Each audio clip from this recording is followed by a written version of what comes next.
wabarakatuh. Waalaikumsalam warahmatullahi wabarakatuh.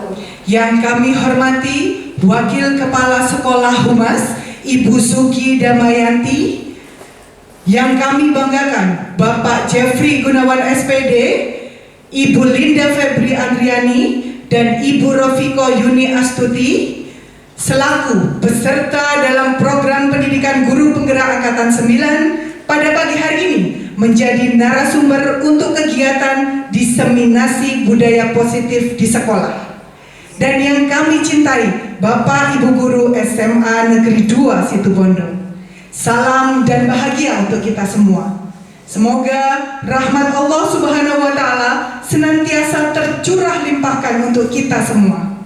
Pada kesempatan hari ini, kita dapat hadir dalam kegiatan yang penuh manfaat dan keberkahan untuk peningkatan mutu SMA Negeri 2 Situbondo.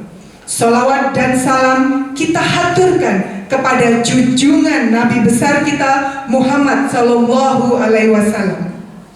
Bapak Ibu yang terhormat, susunan acara diseminasi budaya positif di sekolah pada pagi bahagia hari ini adalah sebagai berikut. Yang pertama adalah pembukaan, menyanyikan lagu Indonesia Raya, doa, pembukaan dan sambutan oleh Wakil Kepala Sekolah Humas, dan ada ice breaking nanti, serta acara inti yaitu presentasi pemaparan diseminasi budaya positif di sekolah, tanya jawab, dan penutup. Mengawali rangkaian acara diseminasi kita hari ini, marilah kita bersama-sama buka acara ini dengan menundukkan kepala sejenak agar apa yang kita peroleh dapat bermakna bagi hidup kita. Berdoa mulai.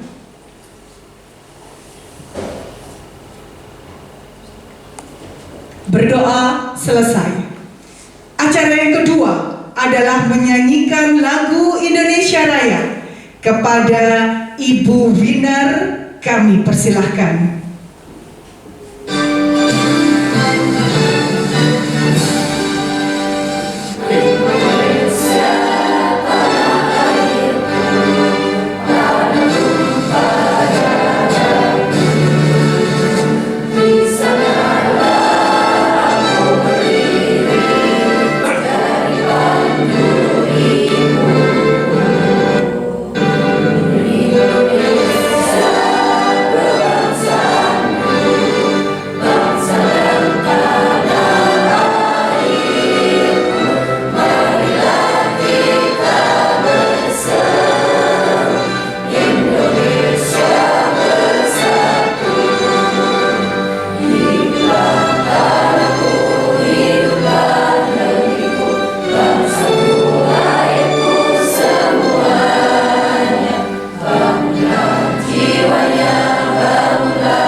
Hadirin dimohon duduk kembali.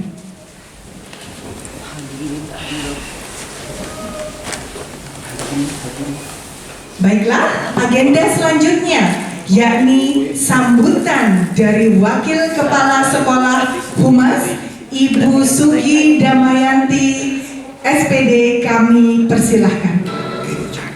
Assalamualaikum warahmatullahi wabarakatuh. Waalaikumsalam warahmatullahi wabarakatuh. Selamat pagi dan salam sejahtera buat kita semua. Yang sangat saya hormati dan saya banggakan, Bapak Jeffrey Gunawan, SPD, Ibu Linda Febriani, SPD, Ibu Rofiko Yuni Astuti, SPD, yang tergabung dalam program CGP ke-9. Yang saya hormati pula Bapak Ibu Guru SMA Negeri 2 Situbondo dan juga hadirin yang saat ini mengikuti acara diseminasi budaya positif di sekolah. Puji syukur kehadirat Allah Azza wa Jalla yang telah menganugerahi kita dengan segala kenikmatan sehingga kita bisa hadir dalam acara ini dalam keadaan sehat, tidak kurang suatu apapun. Salawat serta salam senantiasa terlimpah curahkan kepada junjungan kita Baginda Rasulullah Sallallahu Alaihi Wasallam. Mudah-mudahan kita selalu mendapatkan syafaat dari beliau sampai di yaumil akhir kelak. Bapak Ibu yang sangat saya hormati, diseminasi budaya positif di sekolah yang nantinya akan disampaikan oleh para calon guru penggerak ke-9 ini sangat bermanfaat bagi lingkungan sekolah kita dan juga untuk lingkungan kita masing-masing di rumah, karena ini nanti akan dibawa insya Allah tidak hanya dalam kehidupan sekolah tetapi juga kehidupan pribadi masing-masing. Para calon guru penggerak yang saya sebutkan tadi adalah guru-guru yang berpotensi tinggi, selalu berdedikasi dengan baik kepada sekolah, aktif, inovatif dalam mengajar, dan juga sangat berprestasi. Jadi saya dan kami semua keluarga besar SMA Negeri 2 Situbondo sangat bersyukur dengan adanya beliau-beliau bertiga ini, karena ini akan mewarnai SMA Negeri 2 Situbondo dengan prestasi dan juga pembentukan karakter yang baik. Mudah-mudahan apa yang sudah dilakukan, diupayakan oleh beliau-beliau bertiga akan besar manfaatnya dan juga berkah bagi kita semua. Saya kira cukup sekian. Mudah-mudahan semuanya dilancarkan dan dimudahkan oleh Allah Subhanahu wa Ta'ala, dan juga menjadi contoh bagi kita-kita semua yang belum menjadi atau tergabung dalam program calon guru penggerak. Mari Bapak Ibu, terutama yang masih bersemangat muda untuk mengikuti program calon guru penggerak yang selanjutnya. Terima kasih. Mohon maaf apabila ada hal-hal yang kurang berkenan. Wabillahi taufiq wal hidayah. Wassalamualaikum warahmatullahi wabarakatuh. Waalaikumsalam warahmatullahi wabarakatuh. Assalamualaikum warahmatullahi wabarakatuh. Waalaikumsalam warahmatullahi wabarakatuh. Bagaimana kabarnya semuanya, Bapak Ibu? Alhamdulillah luar biasa. Sedikit cerita nih Bapak Ibu sebelum saya memaparkan materi pada pagi hari ini. Kemarin kita ini diklat selama 4 hari, dari hari Senin sampai hari Kamis. Sampai di sini jam setengah 10, sekitar setengah 10. Jadi sampai rumah, mandi-mandi, langsung buka PPT begitu ya. Langsung buat untuk diseminasi budaya positif pada modul 1.4 Bapak Ibu. Luar biasa, dan hari ini saya harus tampil di depan Bapak Ibu semuanya. Wah. Nah, betul seperti apa yang disampaikan Pak J, bahwa ini oleh-oleh kita ya Bapak Ibu. Karena kemarin ada yang ngomong nih, oleh-olehnya jangan lupa, baik saya sampaikan di sini oleh-olehnya ya. Nah, jadi selama kami 4 hari di sana kami memang benar-benar diajarkan tentang budaya positif, tentang kedisiplinan. Mulai dari makan Bapak Ibu, tidak sembarangan kita makan. Kita duduk bersama, kalau satu teman kita belum hadir, kita nggak boleh makan Bapak Ibu ya. Nah, setiap mau pertama kali mau makan, siap, gerak, sih, gitu katanya ya. Jadi kaki kita dihentakkan, jebret, gitu ya, jebret, gitu ya. Kita jangan dimarahin di sini. Kita kaget loh, mau makan aja kok jebret-jebret ya. Oh sudah biasa gitu ya. Ya, Gitu. istri kapal saya kan gitu. Terus setelah itu seluruhnya berdoa mulai, sudah begitu ya. Nah setelah itu diizinkan kita makan, dihentakkan lagi kakinya. Wah ini pembelajaran ini, betul sekali. Jadi kemarin kita belajar tentang kedisiplinan, di mana kita harus bisa membagi waktu dengan baik. Karena Bapak Ibu benar sekali, padat merayap jam 4 kita sudah harus ada di ruangan ya. Setelah itu selesainya jam 10, kalau enggak jam 11 atau jam 12 malam. Nah jadi tidurnya sebentar. Kalau enggak memang benar kedisiplinan itu benar-benar dilakukan, sepertinya akan kewalahan pada saat kita melakukan diklat. Oke, kayaknya ini ada yang ngantuk ya kan? Ayo gimana kalau semuanya berdiri dulu? Ayo. Yuk berdiri dulu yuk semuanya yuk. Iya, ya memang benar. Kalau ada nyiksa tak nyaman ya. Oke. Boleh mau dibuat bentuk lingkaran apa begini aja? Oh berdiri aja, oke baik. Ice breaking dulu ya, Bapak Ibu. Jadi supaya semuanya di sini nggak tegang, rileks lagi. Kenapa Pak J menginginkan tempat kita di sini ya? Itu tadi yang disampaikan supaya rileks ya. Jadi nggak ada ketegangan. Padahal pematerinya yang tegang nih ya. Iya, oke baik. Lihat saya ya Bapak Ibu ya. Baik, oke. Didengarkan dulu, diamati dulu begitu ya, baru nanti dieksekusi, oke? Iya, oke. Ini kita kembali ke TK lagi ya. Oke. 1 ditambah 1 sama dengan 2. Iya kan? 2 ditambah 2 sama dengan 4. Oh, 4 berapa lagi ya? Nunduk. Ditambah Rukuk. 4 sama dengan 8. Saya suka 8. Saya suka 8. Dengan 16. Ya, bisa ya? Bisa ya, Bapak Ibu ya? Oke, yuk kita mulai nyanyi bersama-sama. Yuk, oke. 3, 4. 1 ditambah 1 sama dengan 2. 2 ditambah 2 sama dengan 4. 4 ditambah 4 sama dengan 8.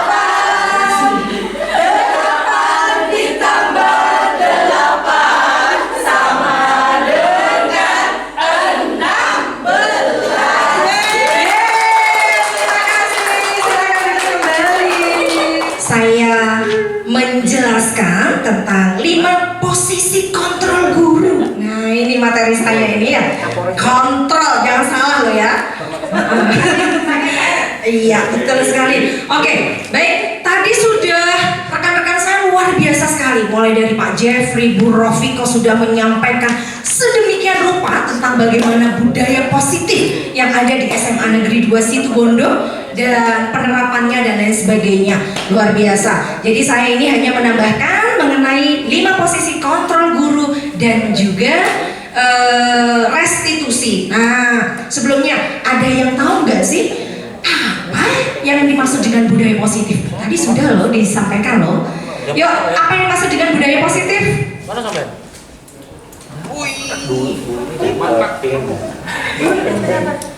Ada yang tahu? Rasulis, budaya positif itu apa sih?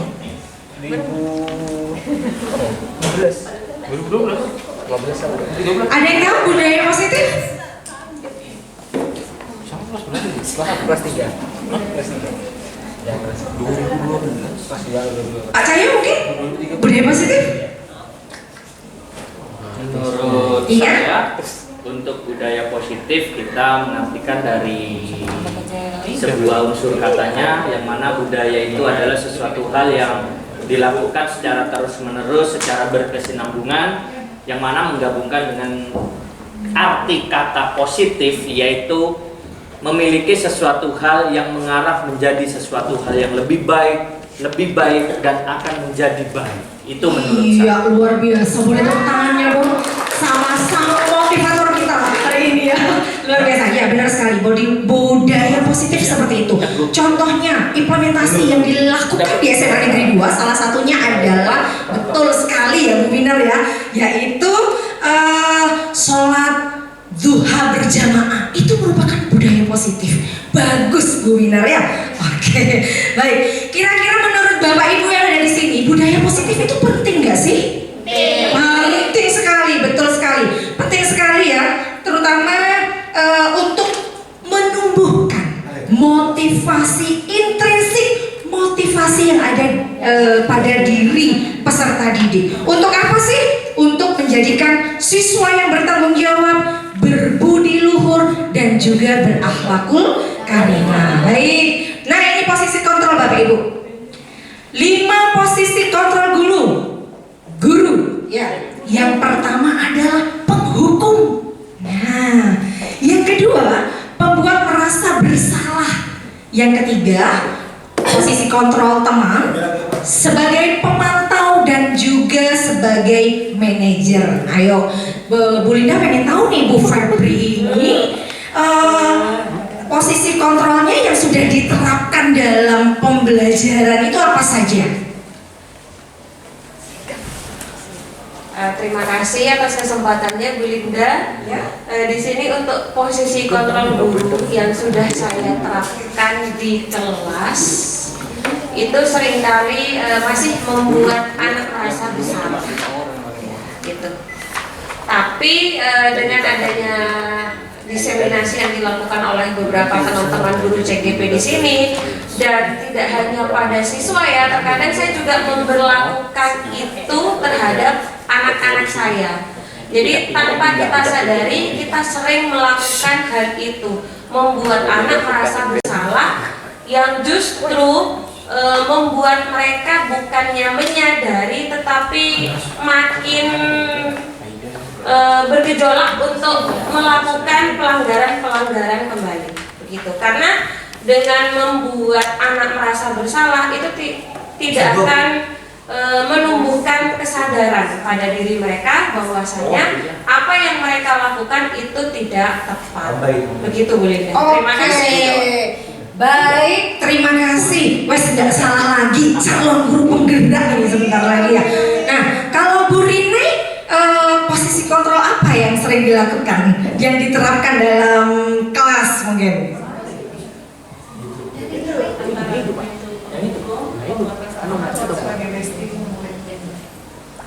Kalau saya di kelas itu murid itu sebagai teman. Jadi selama ini saya ngajarkan itu kalau sesuai dengan kayak guru-guru lain itu tidak mau. Jadi saya menerapkannya sebagai teman itu. Pendekatannya. Terima kasih Bapak Ibu. Sekali lagi kita di sini sharing ya, sharing.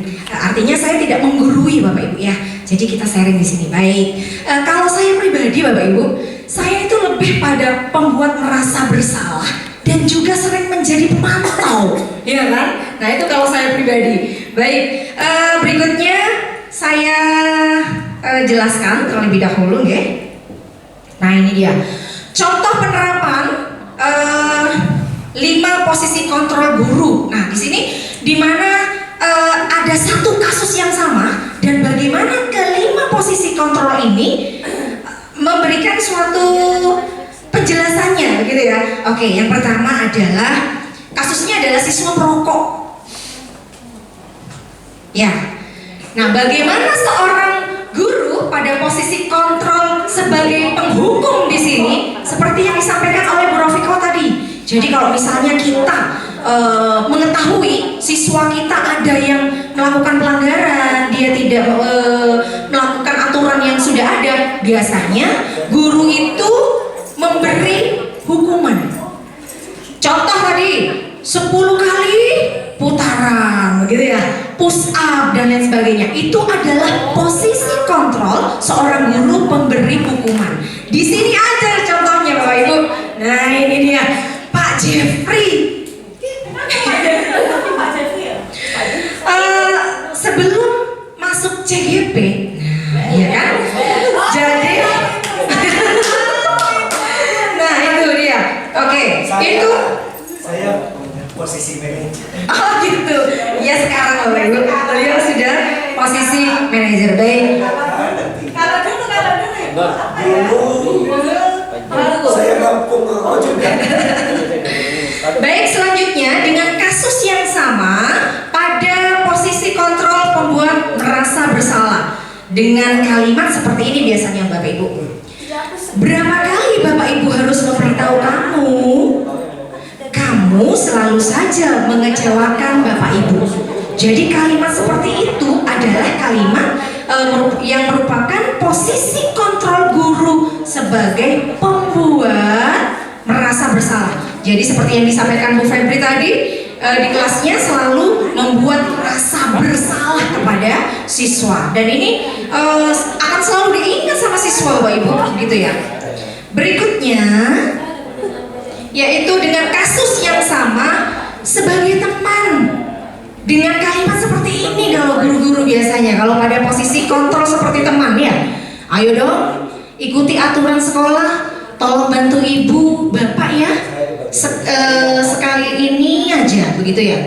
Ya sudahlah, tidak apa-apa, lain kali jangan sampai berbuat seperti itu lagi ya. Nah, ini juga tidak baik ya menurut saya Bapak Ibu. Karena apa? Kalau posisi kita sebagai teman, maka kita ini gampang memaafkan kepada anak-anak, dan anak-anak juga tidak akan merasa bersalah kalau dia bersalah seperti itu ya. Nah, berikutnya adalah posisi guru sebagai kontrol pemantau. Biasanya kalimatnya begini kalau guru sebagai pemantau. Kamu sudah melanggar peraturan sekolah, sudah tahu konsekuensinya, selalu ditanyakan tentang konsekuensi, begitu ya. Nah, kalau guru sebagai pemantau. Nah, berikutnya tadi ada berapa? Ada berapa posisi kontrol guru? Ada 5. Satu lagi, ada yang ingat nggak? Benar sekali, baik. Nah, ini dengan kasus yang sama, di mana posisi guru sebagai posisi kontrol manajer, yaitu dengan kalimat begini Bapak Ibu. Apakah kamu tahu kesalahanmu? Kira-kira bagaimana kamu memperbaiki kesalahanmu? Jadi pada saat menjadi posisi kontrol seorang manajer, meskipun kita ini bukan seorang manajer di suatu perusahaan, namun kita menjadi manajer bagi putra-putri kita. Jadi di sini posisi kontrol sebagai manajer, anak itu Bapak Ibu diajak untuk berdiskusi, diajak untuk membahas bersama, sehingga nantinya dia akan bisa mencari solusi terhadap apa yang menjadikan permasalahannya. Nah itu.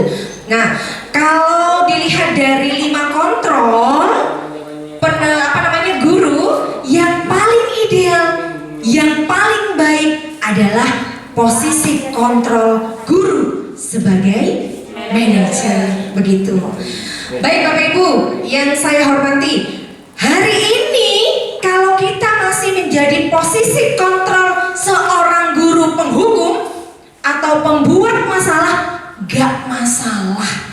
Namun kita nantinya juga akan berproses ke depan, ya. Jadi saya mengharapkan nantinya Bapak dan Ibu yang ada di sini akan menjadi posisi kontrol guru sebagai manajer. Sepakat? Sepakat. Oh iya, tentunya dengan berproses ya. Oke, baik. Berikutnya, oh ya, bagaimana, sudah paham semua nih Bapak Ibu? Paham ya? Oke. Nah, di sini ada beberapa ungkapan, ada beberapa kalimat.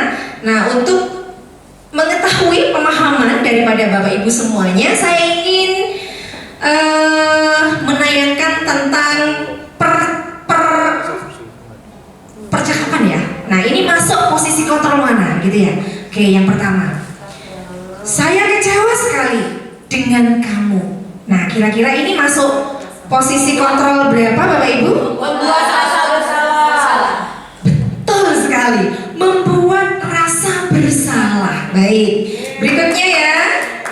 Oke, ini nggak dibuat anu ya, karena semalam memang benar nggak tanpa persiapan dah ini Bapak Ibu ya, datangnya baru semalam ini. Nah, terus berikutnya, posisi kontrol apakah aku? Kamu tidak pernah benar melakukannya. Masuk apa? Iya, membuat rasa bersalah. Membuat rasa bersalah, memantau, ada lagi? Menghukum. Iya, benar sekali. Boleh tepuk tangannya buat Bu Febri. Penghukum loh Bu. Katanya kalau penghukum yang harus jadi tidak harus fisik, visual juga. Iya, kalau memang orangnya yang sudah punya verbal juga. Iya, kalau orangnya itu memang kebal. Kalau dikatain seperti ini nggak masalah. Tapi bagaimana mereka yang perasa? Kalau dikatain seperti ini, pasti mereka akan sedih dan ini masuk hukuman. Ya, oke. Baik. Berikutnya, apa rencanamu untuk menyelesaikan masalah ini? Masuk apa ini? Betul sekali Bapak Ibu, keren luar biasa. Calon CGP semuanya ini. Oke ya. Apa rencanamu untuk menyelesaikan masalah ini? Jadi anak-anak diajak untuk berdiskusi, berdialog untuk memecahkan persoalan dan masalah yang ada. Baik. Berikutnya, ayo dong lakukan demi Bapak, ayo dong lakukan demi Ibu ya. Teman, bagus. Luar biasa ini ya. Dan berikutnya, kamu tidak akan pernah mendapatkan nilai jika tidak mengerjakan tugas. Iya, boleh tepuk tangan untuk semuanya. Keren dah semuanya ya. Oke, berikutnya, sudah ya keyakinan kelas? Nah, ini dia. Nah, ini Bapak Ibu, segitiga restitusi. Awalnya mendengar kata segitiga restitusi, apa sih begitu ya? Terus habis itu, mak ribet banget gitu ya, sampai begitu dan sebagainya. Ternyata segitiga restitusi ini memang sudah pernah Bapak Ibu lakukan dalam kehidupan sehari-hari. Namun di sini Bapak Ibu tidak mengetahui langkah-langkah yang tepat aja. Kalau hal-halnya sudah memang pernah dilakukan. Oke, baik Bapak Ibu. Segitiga restitusi adalah suatu proses dialog yang dijalankan oleh guru agar dapat menghasilkan murid yang mandiri dan juga bertanggung jawab. Nah, Bapak Ibu, adapun langkah-langkah segitiga restitusi di sini adalah yang pertama, menstabilkan identitas. Berikutnya yaitu validasi tindakan yang salah, dan yang ketiga menanyakan keyakinan. Oke, baik, berikutnya. Nah, bagaimana dengan menstabilkan identitas? Berdasarkan prinsip membuat kesalahan adalah bagian dari proses pembelajaran. Jadi Bapak Ibu, nanti kalau kita merestitusi gitu ya, kita harus menstabilkan keyakinannya, identitas dulu. Nah, contohnya bagaimana? Kalimat apa yang masuk dalam menstabilkan identitas? Yang pertama, anakku, berbuat salah itu wajar, misalnya seperti itu. Terus yang kedua, tidak ada manusia yang sempurna. Ibu pun pernah melakukan kesalahan. Nah, seperti itu ya. Nah, terus Bapak tidak mau mencari siapa yang salah, tapi Bapak ingin mencari solusi dari permasalahan ini. Dan berikutnya, kamu berhak merasakan hal tersebut. Nah, ini cara kita menstabilkan identitas kepada siswa saat kita melakukan segitiga restitusi. Begitu ya. Nah, berikutnya Bapak Ibu,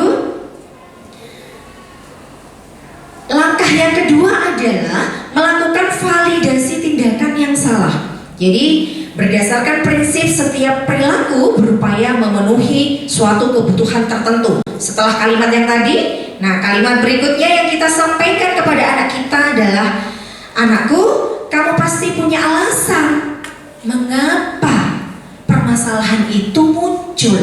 Nah seperti itu. Ini masuk dalam validasi tindakan yang salah. Terus berikutnya, padahal kamu bisa melakukan yang lebih buruk dari ini. Misalnya nih, Bu Linda lagi merestitusi anaknya Bu Linda yang lagi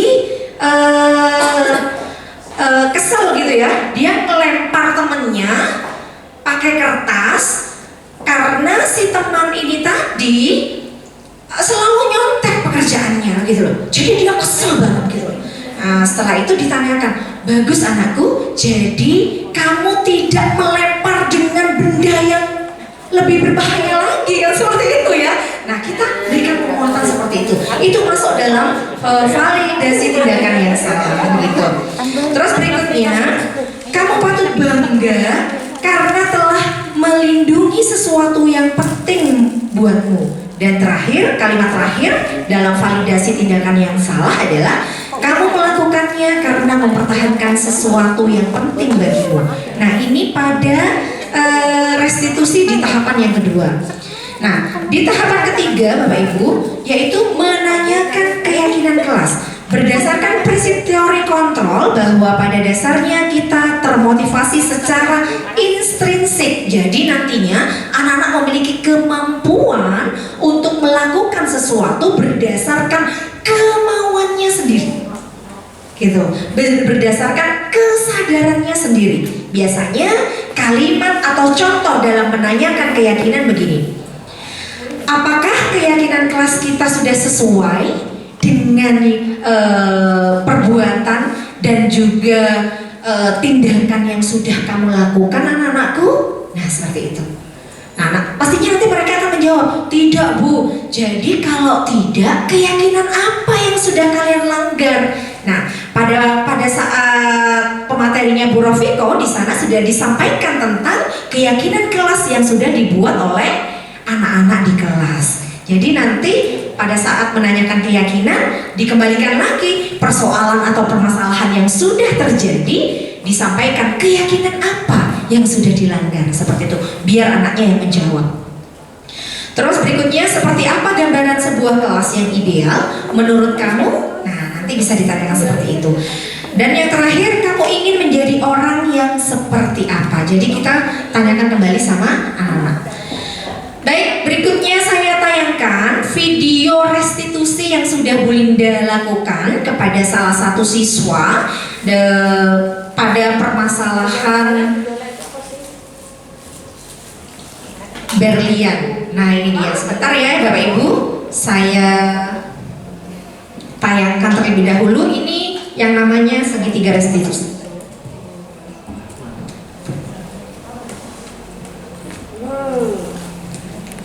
Tanpa ya? Oh, live bro? Ya bisa kan langsung ya kan?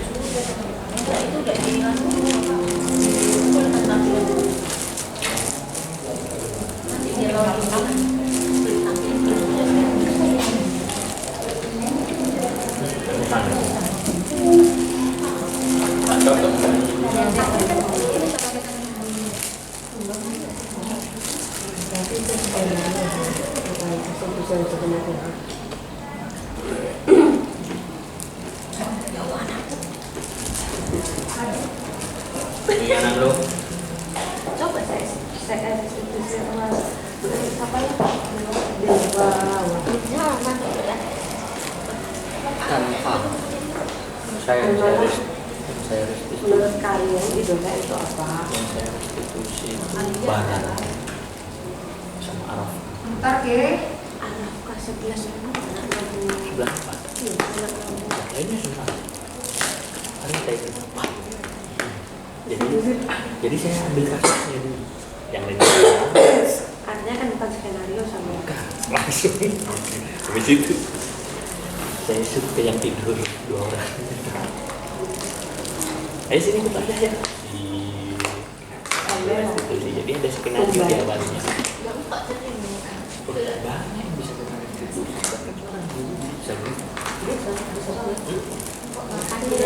siapa dulu?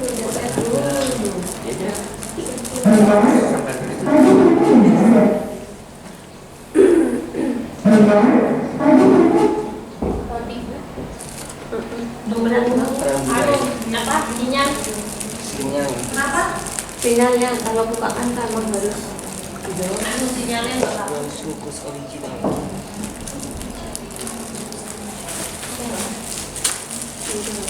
kok kayaknya musiran gitu. Pas itu lagi. Menstabilkan identitas. Ada punya tetangga mana-mana. Tetangga kemana-mana. Soalnya di rumah kan ada tetangga yang sering tidak nonton.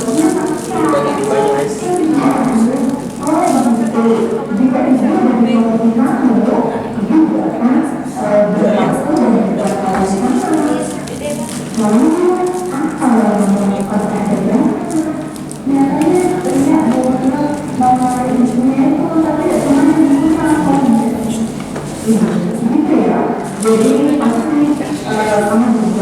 Nah, ini masuk di tahapan kedua Bapak Ibu, yaitu validasi tindakan bersalah.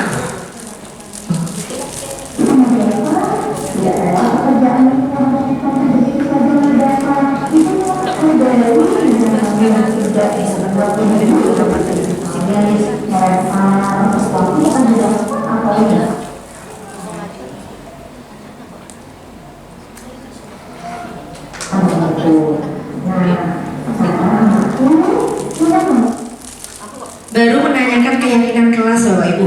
Jadi apa yang kalian lakukan itu masuk dalam keyakinan kelas yang berapa, yang nomor berapa seperti itu.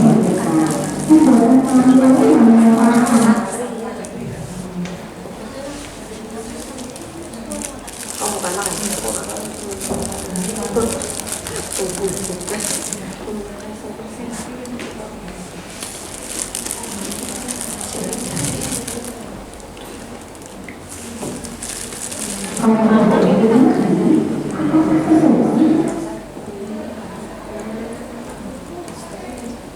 Oke, sampai ini sambil jalan ya, soalnya macet juga karena mungkin apa namanya sinyal ya.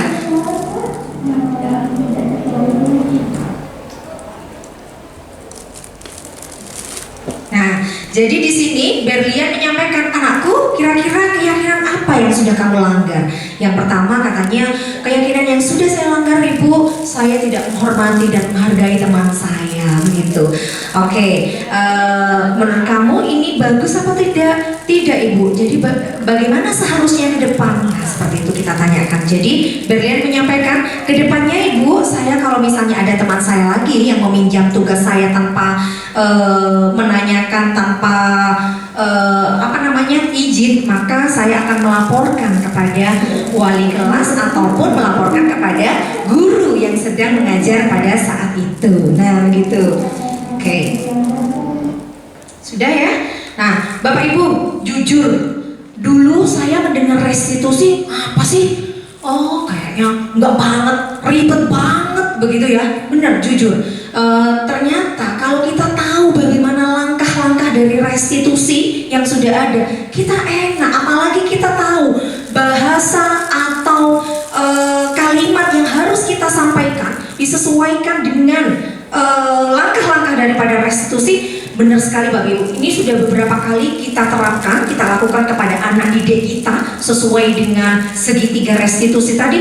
Alhamdulillah, anak tersebut hari ini yang dulunya bandel banget, dengan kita restitusi, tidak harus kita memberikan suatu hukuman atau perasaan bersalah kepada anak-anak, mereka bisa melakukan kedisiplinan sesuai dengan yang kita harapkan.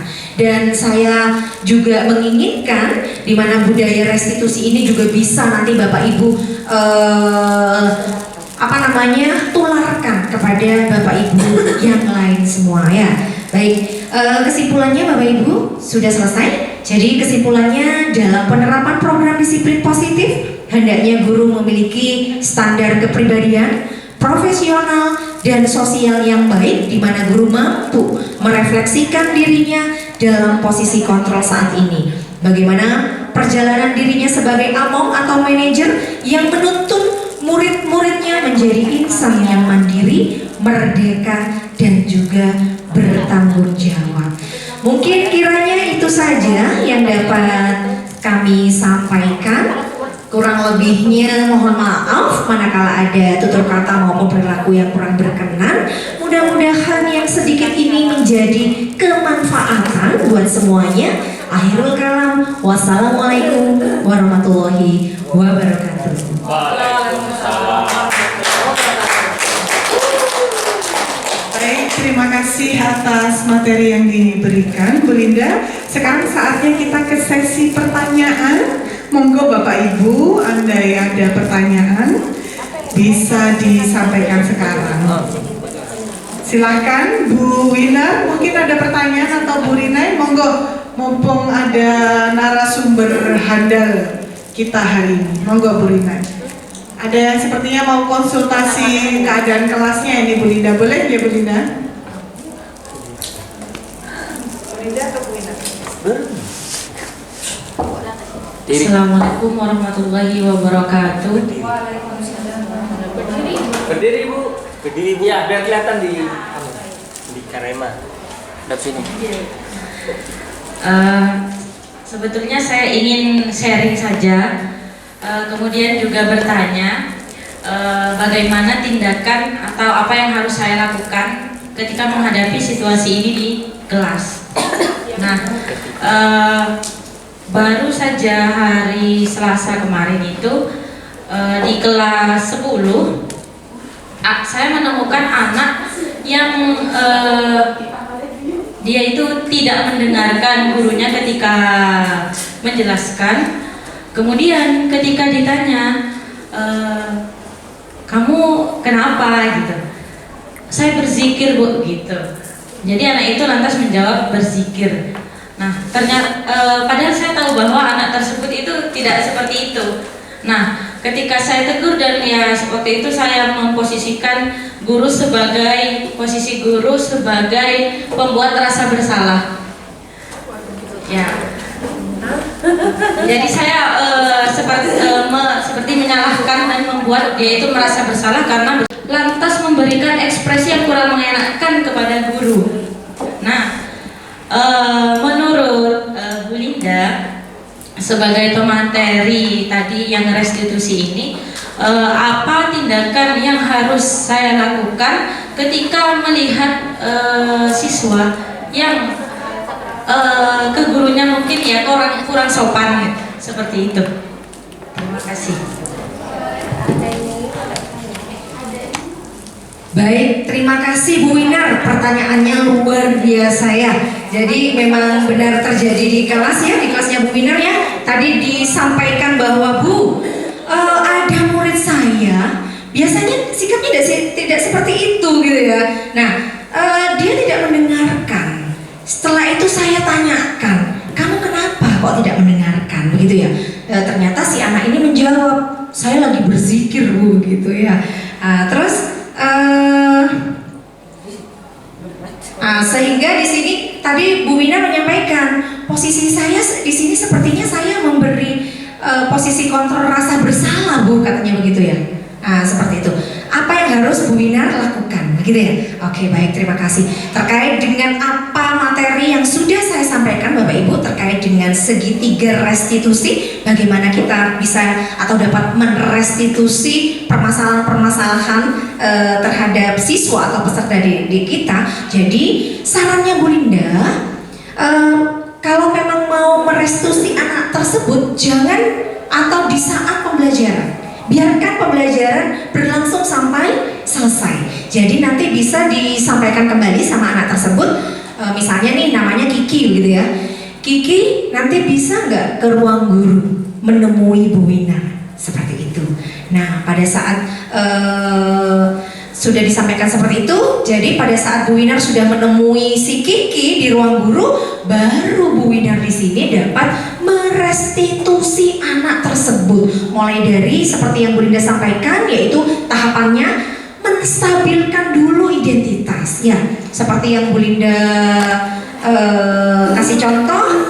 Nah, gitu. Jadi Kiki tahu kan kira-kira kenapa Bu Winar panggil? Oh iya Bu, karena tadi Kiki nggak mendengarkan pada saat Bu Winar itu menjelaskan. Kan pastinya seperti itu. Karena apa? Bu Winar tahu sendiri kalau Kiki nggak mendengarkan. Kecuali kalau misalnya nih, Berlian misalnya, Bu Linda nggak tahu kalau Berlian ada masalah di kelas misalnya begitu. Jadi nanti pertanyaannya bisa begini, Berlian, Bu Linda dengar dari ketua kelas bahwa kamu tadi memukul temanmu ya. Nah, jadi kan tidak secara langsung Bu Linda tahu kenapa seperti itu. Karena ini posisinya Bu Winar tahu sendiri, anak tersebut tidak mendengarkan. Jadi seperti itu Bu Winar. Nah, biarkan anaknya mengeksplorasi sendiri kenapa. Nanti Bu Winar kasih penekanan di sana. Kiki, berbuat salah itu wajar. Kamu tadi juga tidak mendengarkan pada saat Bu Winar mengajar, itu juga wajar. Karena yang penting bagaimana nantinya kamu tidak berbuat seperti itu lagi. Jadi dikuatkan lagi seperti itu. Begitu ya. Nah terus berikutnya Bu Winar nanti bisa kasih pertanyaan yang kedua berkaitan dengan langkah dari restitusi yang kedua, yaitu validasi tindakan yang salah. Nah, Kiki, Bu Linda yakin kamu tidak mendengarkan tadi pada saat Bu Winar itu mengajar, pasti punya alasan. Kenapa nak? Nah, tadi sudah disampaikan alasannya ya. Memang iya Bapak Ibu. Jadi segitiga restitusi yang sering kita lakukan itu di validasi identitas. Di menstabilkan identitas. Untuk yang tindakan langkah kedua dengan ketiga, jarang sekali Bapak Ibu menyelesaikannya untuk persoalan yang dihadapi oleh murid seperti itu. Jadi ditanyakan, ternyata jawab ya Bu Winar ya, maaf Bu, tadi saya memang tidak terlalu mendengarkan karena saya lagi berzikir, kan gitu ya. Nah itu dia.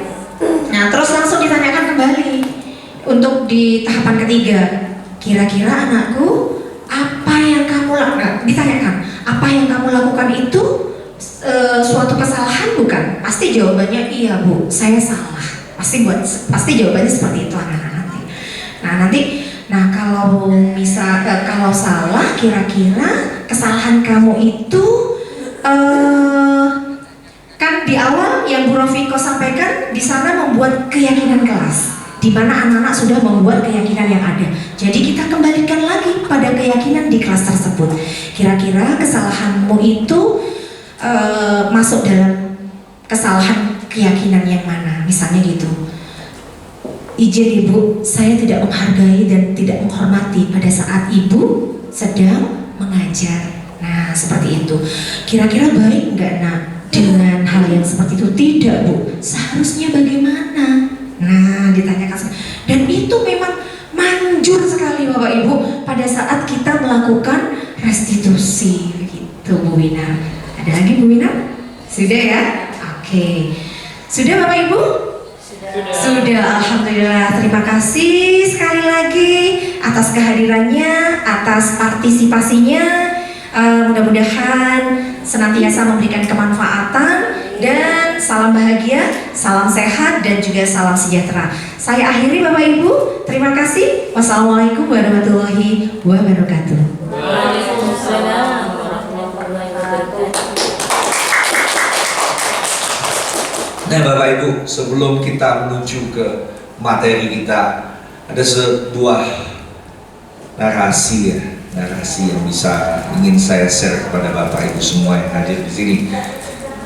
Peran budaya adalah bentuk yang melaluinya kita sebagai manusia merefleksikan siapa kita, di mana kita pernah berada, dan di mana kita berharap.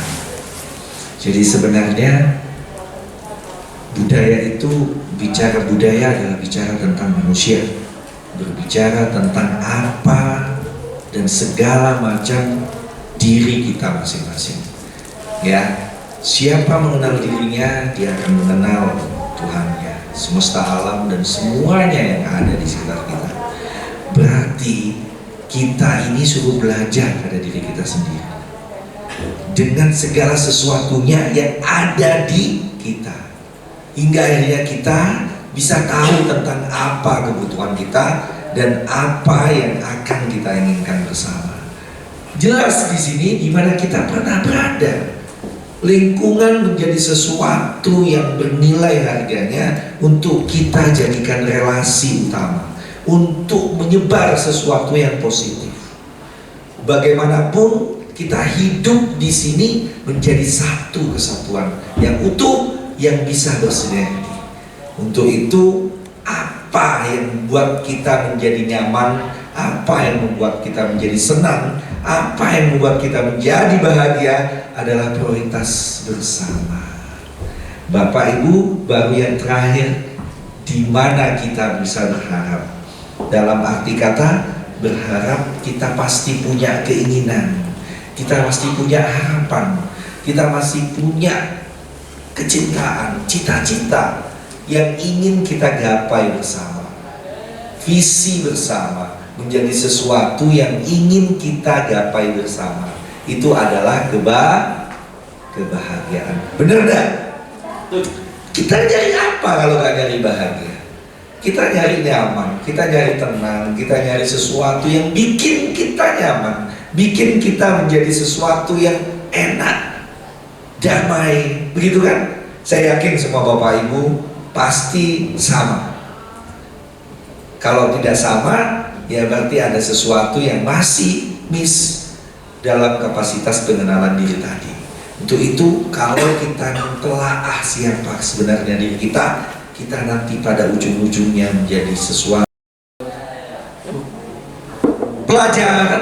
Pembelajaran dengan paradigma baru yang dimaksud adalah pembelajaran dengan yang dirancang menggunakan berdasar dengan prinsip-prinsip pembelajaran berdiferensiasi, sehingga para peserta didik belajar dengan kebutuhannya berdasarkan tahap perkembangan sesuai teori psikologi modern untuk mewujudkan profil pelajar Pancasila. Bapak Ibu semuanya, kita ini tidak bisa disamakan. Kita lahir sudah berbeda, betul ya?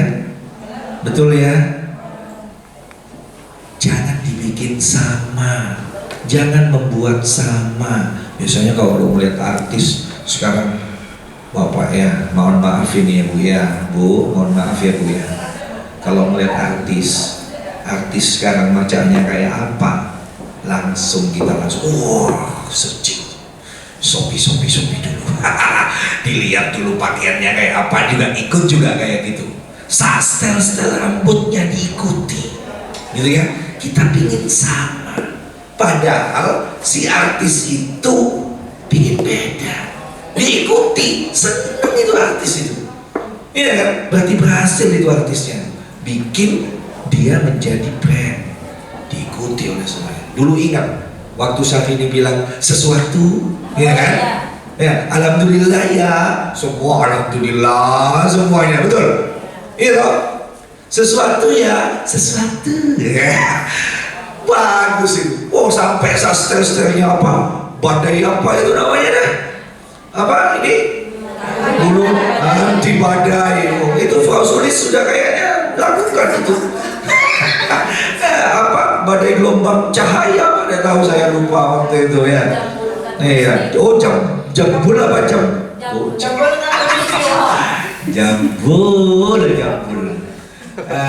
Jadi kebutuhannya pasti berbeda. Kita ini namanya jempol kita ini dulu dadaran-dadaran, betul? Pakai sidik jari kita, jempol kita, ya. Dia nggak sama. Setiap orang diciptakan berbeda-beda. Jadi jangan dibikin sama. Namanya sama berarti plagiat itu Bapak Ibu. Nah ini konsep buat saya juga kepada anak didik kita untuk belajar berbeda. Dia menginginkan bagaimana nanti anak didik kita punya konsep utama di otaknya agar mereka belajar untuk berbeda, tidak sama. Hingga akhirnya belajar inovasi yang membuat mereka lebih kreatif. Lanjut. Ini miskonsepsi tentang teori kontrol. Ilusi guru, ya kan? Coba ada yang perlu bisa menjelaskan ini barangkali. Coba ada gambar itu, coba dilihat itu. Gambar apa itu? Gambar orang. Iya, gambar manusia 2 orang. Ya, anggap itu anak-anak boleh, ya kan? Remaja boleh kayak temu itu ya. Ya kan? Gundul apa iya ikut gundul itu ya. Coba. Ya laki bebini itu temu dia. Sedang ada Linda itu memang. Saya gundul. Oh sih. Iya, nah gini loh, jangan tegang-tegang, udah bagus lah, jangan lah. Ya, santai-santai aja. Jadi kita lebih fresh ini. Manusia tak sempurna. Ini murid sama guru Bapak Ibu. Coba bayangkan aja itu. Kira-kira yang murid yang mana? Guru. Orang yang dimasukin kunci itu ya, betul ya?